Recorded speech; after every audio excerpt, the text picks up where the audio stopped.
শুভ সকাল। বৈশাখের একটা ঝড় বসে গেল, বৃষ্টি হচ্ছে প্রচুর পরিমাণ।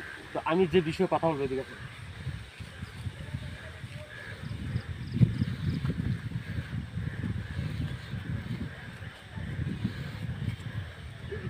এই অংশটা, এই যে এইটা স্লোপ, এটা কিন্তু অনেক স্লোপ হয়েছে, এটা পিছলা হয়ে গেছে অলরেডি। এই দেখেন এখানে কিন্তু নামা কষ্ট, এই যে রিক্স পড়ে যাবো আমরা। এখানে এখানে কিন্তু পড়ে যায় মানুষ, স্লিপ কাটে। এই স্লিপ কাটটা হচ্ছে এই দিকে। তো এইখানে রেলিং নেই, এই যে টার্নিং, এই দেখেন এই যে গর্ত, এখানে পড়ে যায় বাইক নিয়ে। এই রেলিং নেই, এই হলো পিছলা জায়গাটা। এখানে এই যে নামাও কষ্ট, দেখেন অনেক পিছলা হয়ে গেছে শ্যালোর কারণে, বৃষ্টির কারণে। তো এলাকার যে সমস্যা হচ্ছে যে এইটা ব্রিজ, এই পাশে দেখুন, এই যে এই পাশে নাই ভাঙ্গা, ওই পাশে পুকুর।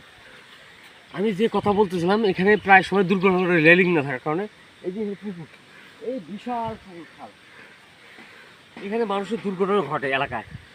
এই পিছলা এটা কোথায় রেলিং নেই, আবার ভেঙে গেছে।